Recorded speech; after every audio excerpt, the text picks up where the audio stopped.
Até o momento, os paleontologistas acreditam que o Archaeopteryx é a única espécie de dinossauro capaz de voar.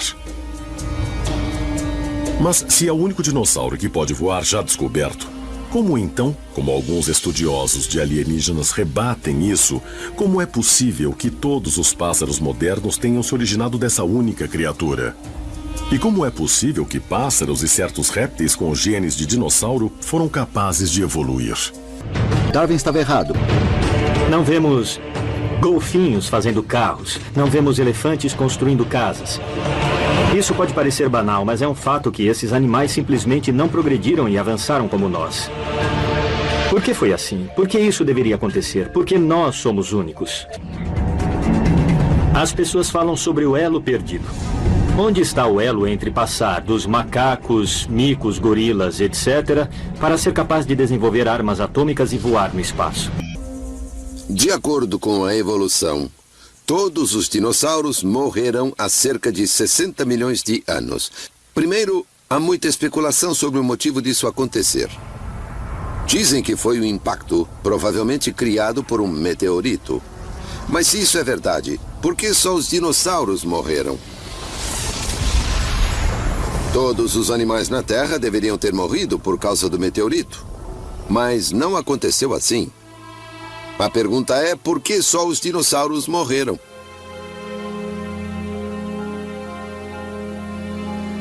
Algumas criaturas que conhecemos bem sobrevivem há muito tempo. Baratas, crocodilos, tubarões, lagartos. Então há a possibilidade de que existam criaturas que não vimos que podem viver nas profundezas dos oceanos ou em lagos inexplorados. Nós não sabemos. Para os céticos que acreditam que os dinossauros morreram há 65 milhões de anos, eu aponto o caso do Coelacanth. Esse é um fóssil de peixe que foi descoberto na costa de Madagascar em 1938. Bom, acreditavam que ele tinha sido extinto há milhões de anos, até antes dos dinossauros. Esse é um peixe grande de cerca de 1,80 m de comprimento, pesando 50 quilos. É possível que a chamada evolução dos descendentes dos dinossauros seja resultado da intervenção alienígena, como muitos estudiosos do assunto acreditam?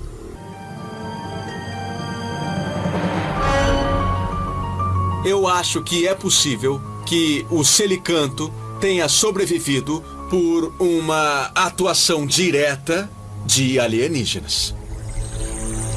Eles podem ter guardado o DNA do Coelacanth e reintroduzido esse peixe nos oceanos milhões de anos após ele ter sido extinto.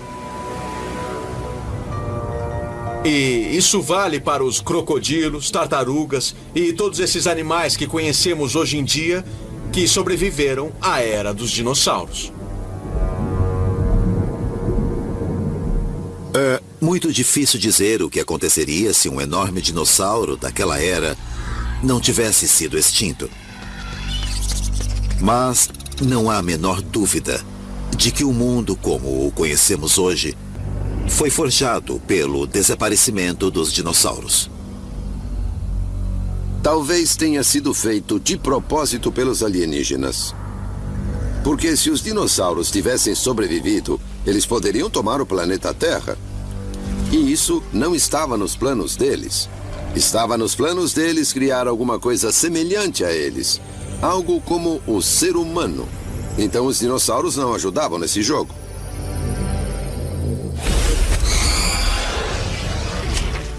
Pode ser que a extinção dos dinossauros tenha sido, na verdade, um extermínio planejado por alienígenas.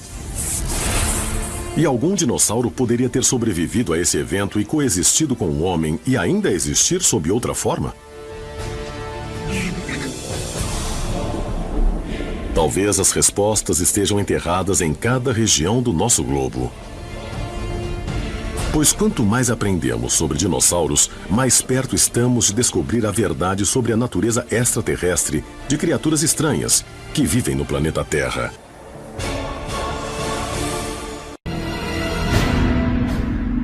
Myanmar, sudeste da Ásia, 8 de dezembro de 2016.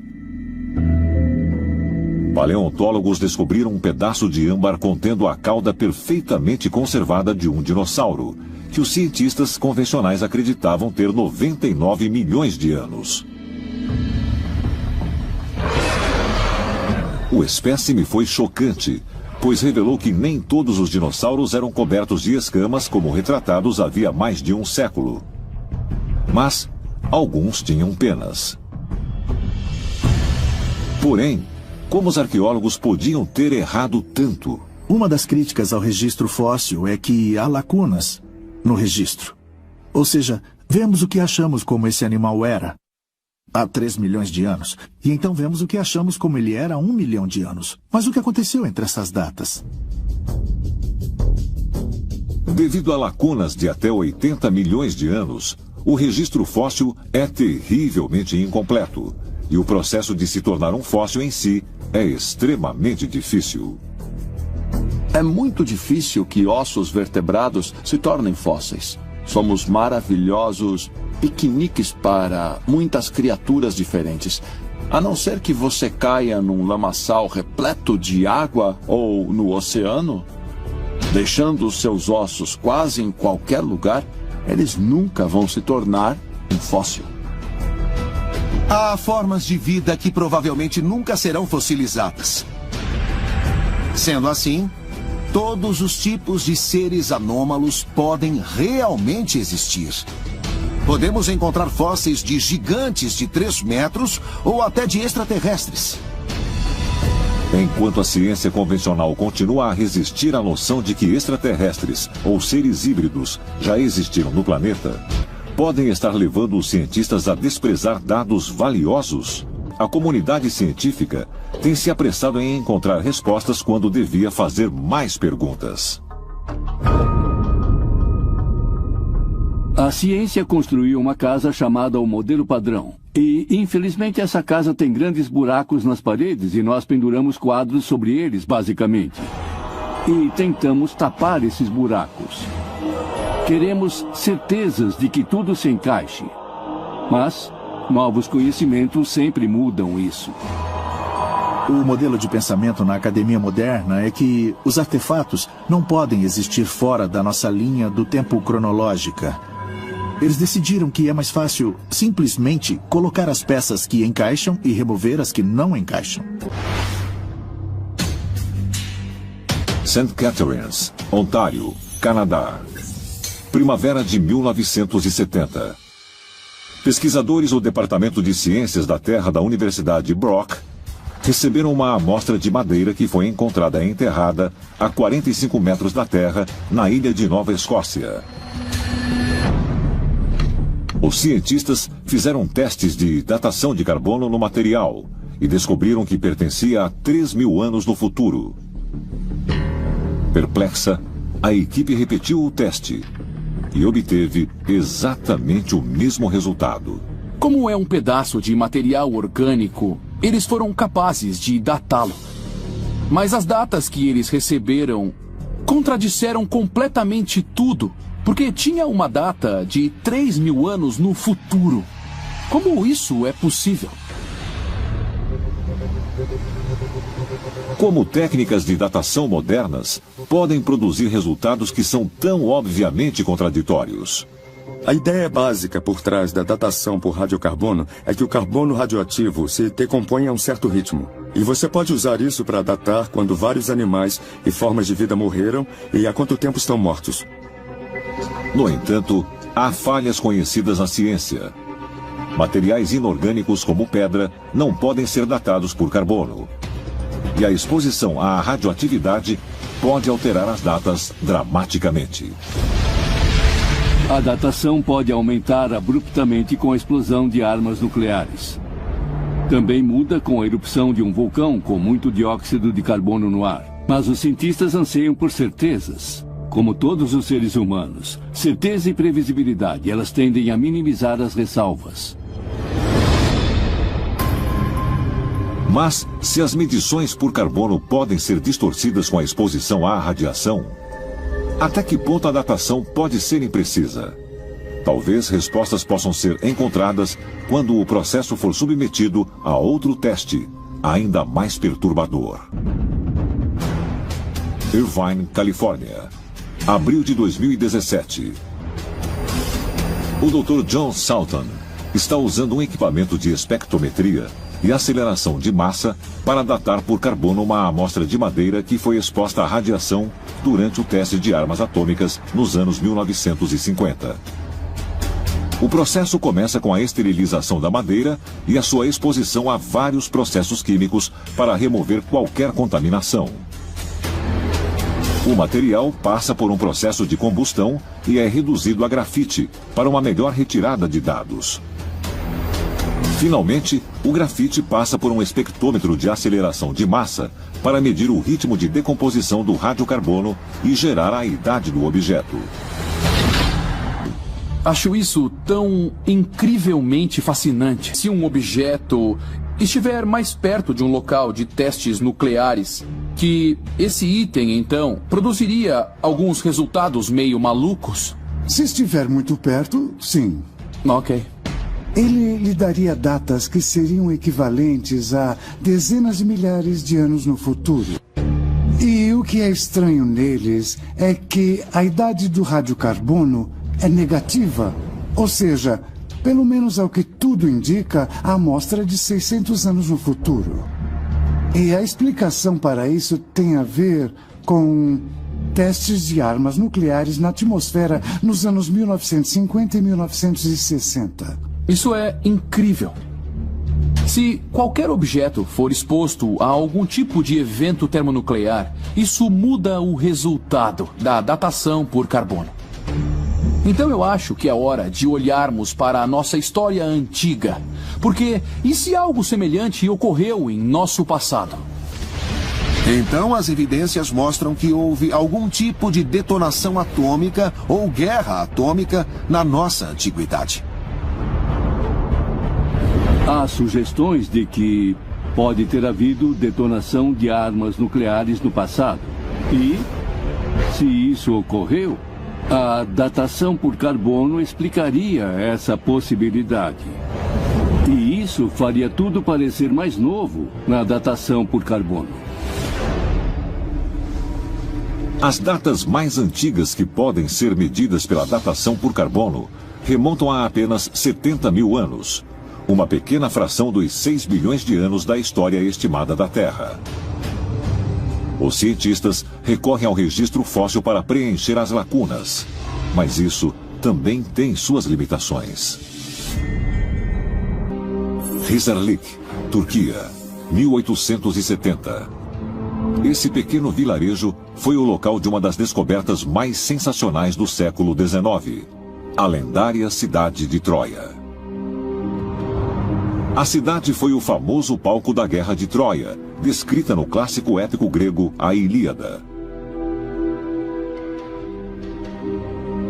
Antes de sua descoberta pelo arqueólogo amador Heinrich Schliemann, Troia era considerada um local mítico.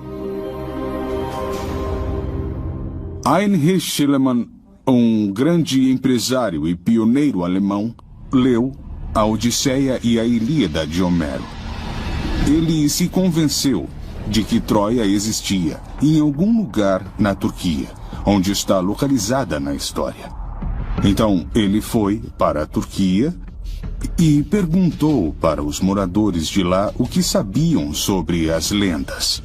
E eles finalmente apontaram para um enorme monte, onde ele cavou e encontrou a cidade perdida de Troia. Além de Troia, outras cidades foram anteriormente relegadas ao reino da mitologia, e também se descobriu que eram reais.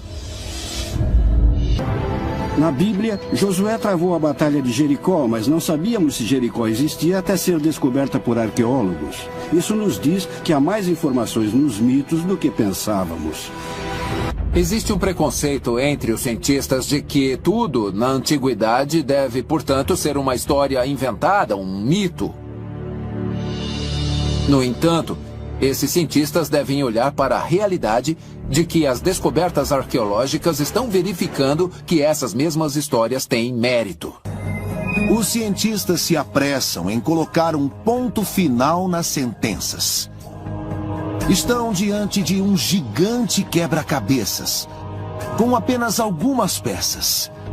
Mas estão tirando grandes conclusões sem realmente ver todas as evidências. E isso é um problema ao tentar reconstruir nossa história antiga. A ciência deve deixar as evidências liderarem as investigações, tirando conclusões com base no que você encontra. E as descobertas são inegáveis. Não estamos sozinhos. Extraterrestres humanoides têm nos visitado desde o início.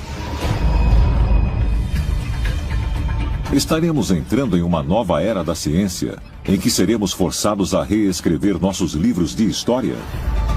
Talvez estejamos finalmente perto de encontrar as respostas para as perguntas que a humanidade tem feito há séculos. De onde nós viemos? Por que estamos aqui? E estamos sozinhos no universo?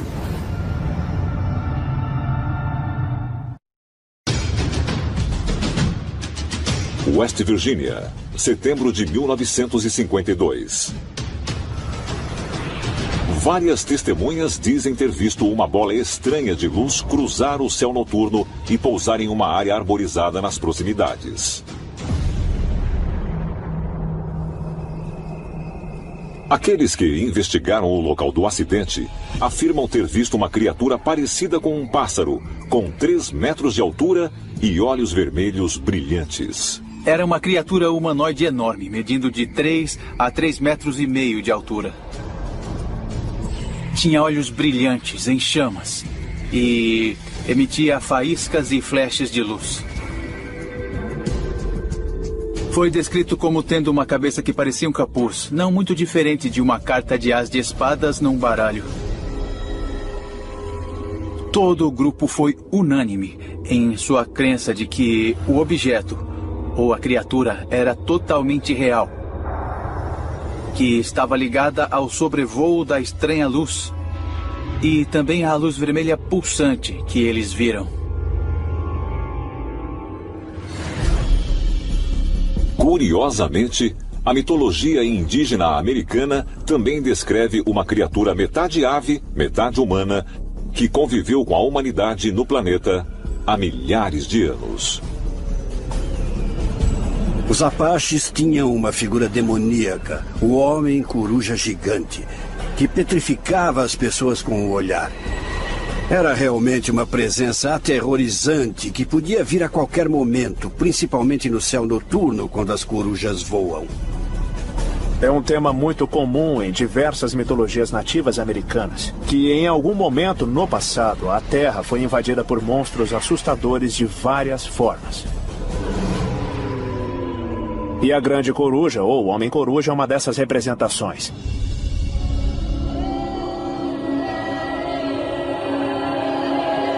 As histórias de homens corujas e outras criaturas estranhas descreveriam seres que os nativos americanos realmente encontraram e indicam mitos de criação semelhantes de deuses e se assemelham não apenas a pássaros antropomórficos, mas também a répteis, insetos e criaturas do mar.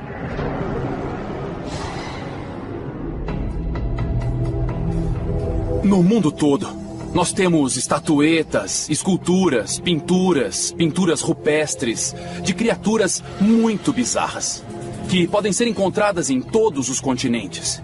E quando as comparamos, vemos que são incrivelmente semelhantes. Então é preciso saber se as estatuetas e esculturas dessas diversas representações dos supostos deuses estão realmente enraizadas em algum tipo de realidade. Será que nossos ancestrais realmente encontraram essas formas de vida inteligentes milhares de anos atrás? E se foi assim, o que eram? Se você estudar alguns dos autores clássicos antigos gregos e sumérios, você verá contos de sereias, em que existia uma ligação muito direta com os céus, com uma criatura parecida com peixe que vem do espaço sideral. Existe alguma coisa aí que pode até não ter nada a ver com o nosso mundo biológico conhecido. Não só é real, como também sua existência é prova de que seres extraterrenos habitam as águas da Terra. Nós estamos, sem dúvida, lidando com algum tipo de espécie humanoide aquática inteligente que veio aqui como um visitante extraterreno do espaço sideral. Talvez mais pistas possam ser encontradas ao examinar as lendas das estranhas criaturas aquáticas que supostamente vieram das estrelas para a Terra.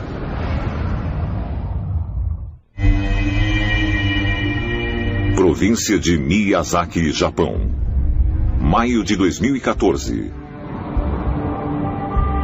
Na residência histórica Miyakonojo Shimazu, os restos mumificados de um animal marinho, com mãos e pés com membranas natatórias, foram postos em exposição pública. Descoberto em 1818, os ossos são os primeiros deste tipo a serem exibidos, e acredita-se que sejam do lendário Kappa, uma espécie de criatura humanoide anfíbia que supostamente habitava as águas do Japão. Esses restos são supostamente de um Kappa, que tinha sido morto a tiros em 1818 perto de um rio local.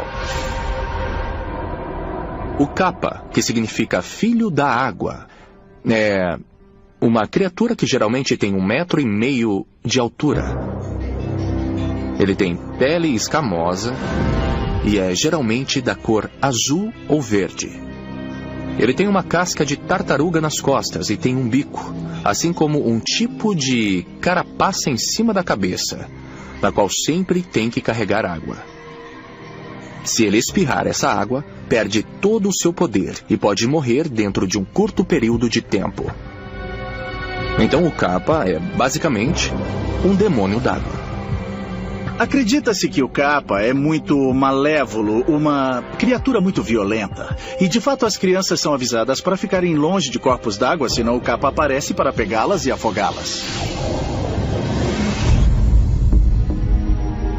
Embora os relatos do Kappa sejam raros nos tempos modernos, ainda existem avistamentos em áreas remotas, como na província Fukuoka.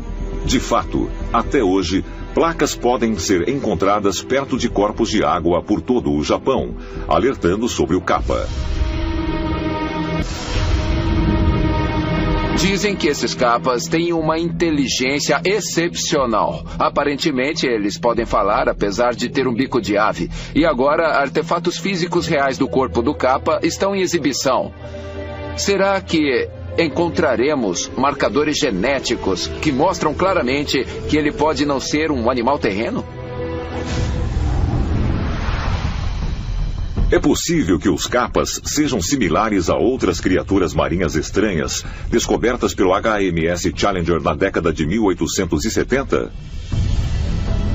Se a resposta for afirmativa, eles são nativos do planeta Terra, ou eles vieram para cá de algum lugar extraterreno. Talvez a resposta possa ser encontrada ao examinar os principais relatos históricos das sereias. Essas lendas sugerem que exista uma espécie altamente inteligente no oceano. E nós nem mesmo sabemos ao certo de onde ela vem.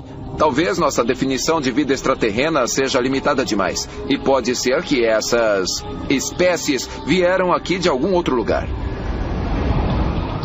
É claro que grande parte do oceano ainda não foi bem explorada, então nós constantemente descobrimos criaturas novas e emocionantes que talvez antes possam ter sido apenas lendárias. Os relatos mais antigos de criaturas parecidas com sereias revelam uma ligação entre elas e seres que vieram do céu. Uma história da Síria antiga que data de 1000 anos antes de Cristo narra que a deusa Atargates desceu do céu e mergulhou em um lago para se tornar uma criatura, metade peixe e metade humana. E na mitologia grega, a deusa Afrodite é às vezes associada a seres parecidos com sereia. A evidência mais forte de que criaturas marinhas humanoides não só existiram, mas também vieram de algum lugar além da nossa Terra, pode ser encontrada na história da origem de outra criatura aquática que tem características humanas. Os Dogons da África Ocidental adoram os espíritos ancestrais que eles chamam de Nomo, as primeiras criaturas criadas pelo deus celestial Ama. Descritas como criaturas anfíbias, hermafroditas parecidas com peixes, elas desceram das estrelas em uma nave acompanhada por fogo e raio. Existe uma história realmente incrível do Nomo, que desceu do céu em um furacão muito barulhento, que ao chegar aqui fez a terra tremer.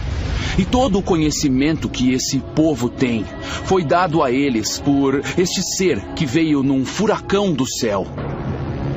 Agora, isto é interessante porque nós temos tantas histórias de seres extraterrestres montados em nuvens que você tem que perguntar: o Nomo veio das estrelas? Eles eram seres extraterrenos que vieram na Terra para ensinar os Dogons? É por isso, talvez, que eles os chamem de mentores e professores?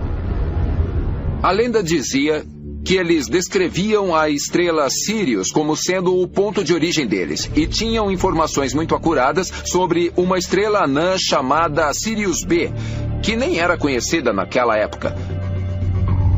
Os Dogons diziam que quando o Nomo aterrissou e saiu da nave em que veio, ele quase que imediatamente entrou na água. Porque eles eram essencialmente humanoides com formato de peixe, parece que eles precisavam ficar na água. As descrições detalhadas do Nomo podem sugerir que ele era um extraterrestre que veio do espaço para habitar nossos oceanos? E ele pode ser o mesmo ser que é descrito nos relatos do Kappa e das sereias? Mas também que elas podem ainda estar entrando no nosso planeta através de portais subaquáticos.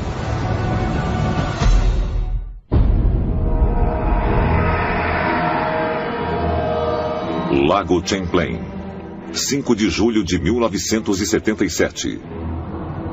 Enquanto dirigiam ao longo da costa leste ao norte de St. Albans, estado de Vermont, Sandra e Anthony Manzi pararam para deixar seus 2 filhos brincarem no lago. Quando eles começaram a entrar na água, Sandra percebeu uma agitação na superfície e uma coisa chocante. Eu estava observando e, de repente, eu vi uma turbulência. Alguma coisa emergiu na superfície da água e surgiu na superfície desse jeito, bem assim, a parte de trás da cabeça e do pescoço. Eu desci e foi aí que ele se virou para trás e eu tirei uma fotografia. A foto que Sandra Manzi tirou naquele dia é considerada por muitos a evidência definitiva de que o Lago Champlain é habitado por um monstro. O Lago Champlain tem esse nome em homenagem ao explorador francês Samuel de Champlain, e em 1609 ele afirmou que, durante uma expedição, viu uma estranha criatura emergindo das águas. Esse avistamento foi apenas o primeiro de centenas. E para muitos que acreditam que essas histórias são verdadeiras, a foto de Sandra Manzi é a prova derradeira de que o Champ realmente existe. Em 1981, foi avaliada a autenticidade da famosa foto no Centro de Ciências Ópticas, na Universidade do Arizona. O resultado da avaliação da Faculdade de Ciências Ópticas do Arizona foi que se trata de uma foto autêntica. Ela não foi adulterada, ela é genuína. Curiosamente, avistamentos de criaturas similares foram relatados por todo o mundo, como o Cresce e o Ogopogo no Canadá, o monstro marinho japonês Issy, o Mokele Mbembe, avistado na costa ocidental da África, e o monstro do Lago Ness, na Escócia. Um dos aspectos mais convincentes destes mistérios é que as descrições são muito parecidas. E nós estamos falando de décadas de avistamentos, somando milhares deles. Para mim, isso indica que estamos lidando com variações da mesma espécie aqui. Estamos falando de uma população mundial. É possível que o fato de essas histórias de monstros marinhos similares contadas pelo mundo todo, existe evidência de que essas criaturas podem ter origens extraterrenas. A história do monstro do Lago Ness me lembra um avistamento de OVNI que ocorreu no norte de Nashville na década de 1990. Um homem ouviu o som da chuva batendo no telhado e ele saiu de sua casa. Era uma noite perfeitamente clara. Ele olhou para o céu e viu um OVNI gigantesco que estava atirando em uma criatura que estava no seu deck. Ele disse que parecia um monstro snorkel de um pé porque parecia a tromba de um elefante com um pé só. No boletim da polícia, o homem descreveu que o monstro girou num redemoinho ou uma bola de luz e desapareceu. Agora perguntamos se isso é evidência de um portal que essa criatura estava abrindo e, de fato, se esta criatura e o monstro do Lago Ness fazem parte da mesma família de criaturas que viajam o mundo através desses portais ou aberturas. É possível que existam formas de vida alienígena habitando nossos oceanos e que elas venham para cá através desses portais de tempo e espaço? Mais provas possam ser encontradas com a história de outro monstro subaquático, o Kraken. Essa criatura, parecida com uma lula de enormes proporções, foi descrita em 1755 pelo historiador e bispo norueguês Erik Pontoppidan. A descrição dele não aparece em um texto fictício, mas em um livro enciclopédico sobre as diversas formas de vida presentes em seu país natal, chamado A História Natural da Noruega. Isto é muito convincente porque indica que o Kraken foi visto como um animal real e muito vivo.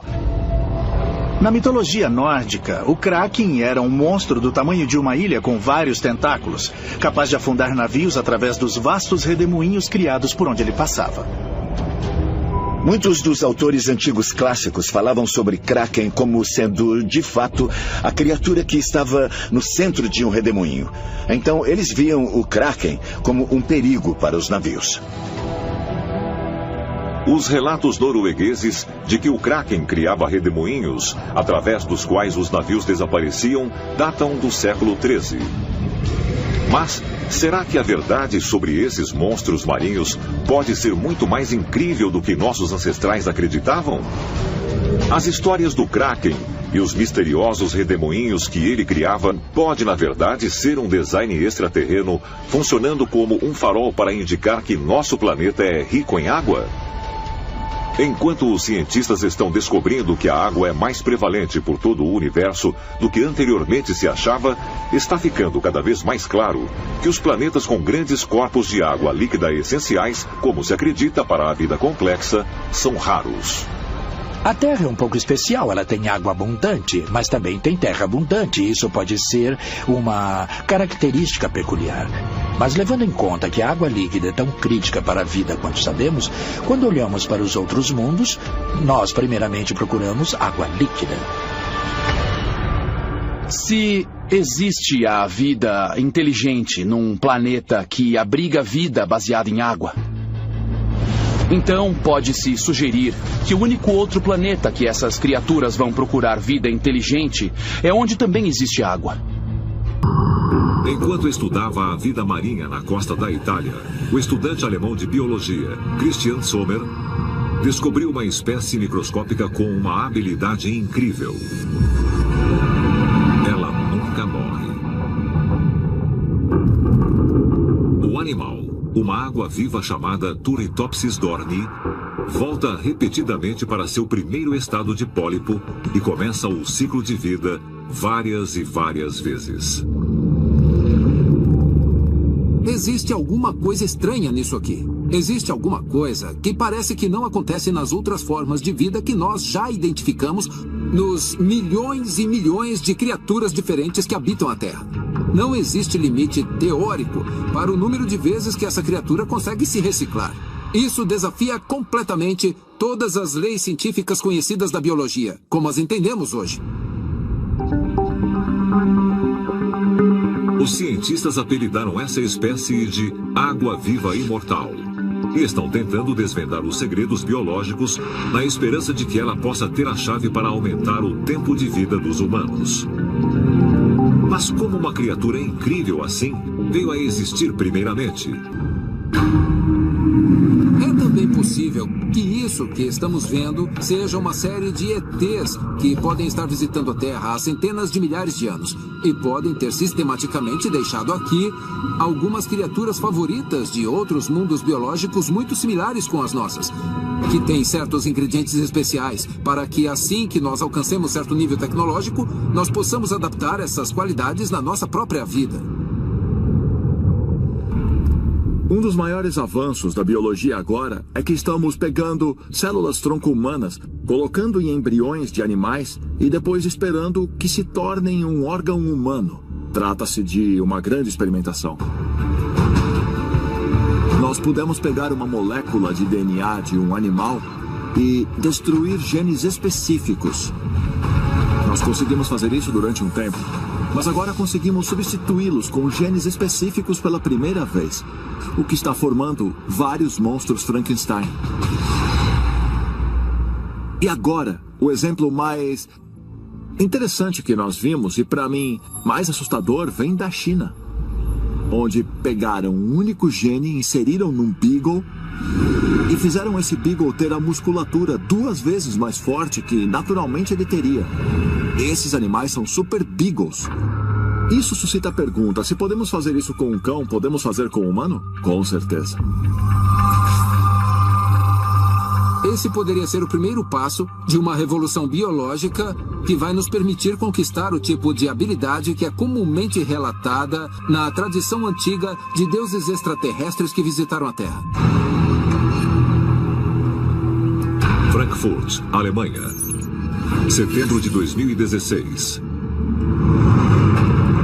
Físico alemão Dr. Claudius Gross, do Instituto de Física Teórica da Universidade Goethe, apresentou uma nova teoria intitulada o Projeto Gênesis, que propõe que a humanidade não deveria apenas procurar vida em planetas distantes, mas também criá-la. Então, na pesquisa exoplanetária, nós percebemos agora que existirão planetas que serão habitáveis, mas não terão vida.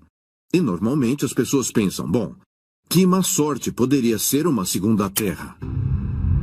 Mas isso nos oferece uma nova oportunidade para talvez levar vida a esses planetas. O projeto Gênesis propõe depositar organismos vivos com apenas uma célula em planetas sem vida. Se quisermos realmente começar isso, precisamos encontrar um mundo oxigenado. Depois, nós podemos colocar células como as nossas, que têm núcleo grande e podem se multiplicar e virar um grupo multicelular. De certo modo, esse tipo de semeadura que o professor Gross está querendo fazer no futuro próximo é exatamente o tipo de ação que os extraterrestres provavelmente fizeram no passado remoto. Com esse plano de transmitir a vida para outros planetas, os humanos de hoje estão imitando o que os extraterrestres fizeram na Terra? Nós estamos continuando um ciclo que se repete em todo o universo há muitos milhões de anos? O registro fóssil existente ali não necessariamente corresponde à evolução darwiniana.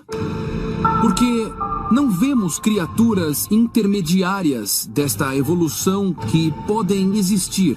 Então, isso indica para mim uma influência externa. Se foi panspermia direcionada, ou depois a mutação artificial dos nossos genes por extraterrestres, eu acho que de fato pode ser uma combinação disso tudo. É muito possível que existam culturas e espécies perdidas que literalmente evoluíram e saíram do planeta. Quando observamos as várias raças de extraterrestres que estão possivelmente nos visitando hoje, deve haver alguma ligação com as várias espécies aqui da Terra. Com todas essas histórias incríveis de seres híbridos, metade animal e metade humano, e estranhas criaturas vindas das estrelas, somadas com as histórias modernas de pessoas que tiveram experiências com extraterrestres com forma animal, temos que nos perguntar se a Terra é algum tipo de laboratório onde os extraterrestres estão fazendo experiências com várias espécies, tentando inventar seres diferentes. De fato, quando observamos o cosmos, temos que perguntar, ele está repleto de seres com características animais diferentes? E à medida que começamos a encontrar esses seres, estamos encontrando versões passadas de nós mesmos ou versões futuras de nós mesmos? É possível que os extraterrestres tenham semeado a Terra e continuam a usá-la como laboratório genético, onde os humanos são apenas uma das muitas experiências?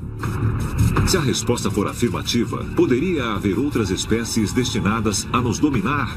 Ou nós estamos no processo de nos misturarmos com outros animais para ficarmos mais parecidos com nossos ancestrais alienígenas? Talvez algum dia, em breve, nós descobriremos que essa manipulação genética ocorre não só na Terra, mas também em todo o universo. Parece que estamos muito obcecados em encontrar vida em outros planetas, mas ainda existe muito potencial aqui na Terra. Se existe alguma coisa que nós aprendemos da história, é que tudo é possível. Não podemos descartar a possibilidade de que, em algum lugar nas vastas profundezas inexploradas do oceano, existe uma forma de vida altamente inteligente e extremamente perigosa que nós nunca vimos. Alienígenas do fundo do oceano, se assim quiser chamá-los.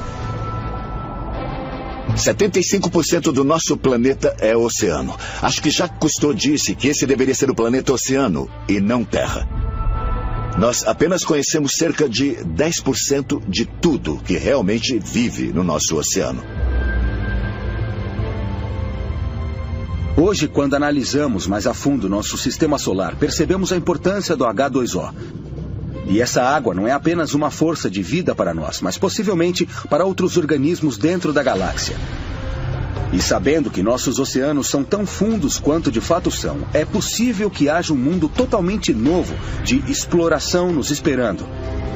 Nós podemos até descobrir que há outras raças vivendo no planeta Terra, mas nas partes profundas dos nossos oceanos. É possível que os extraterrestres habitem nossas águas no mundo todo? É possível que peixes exóticos, monstros marinhos horripilantes e até mesmo criaturas humanoides tenham vindo para o nosso planeta através de portais submersos? Talvez, quando nós finalmente fizermos contato com seres alienígenas, isso não ocorra nos rincões mais longínquos do espaço, mas sim bem aqui, nas profundezas da Terra.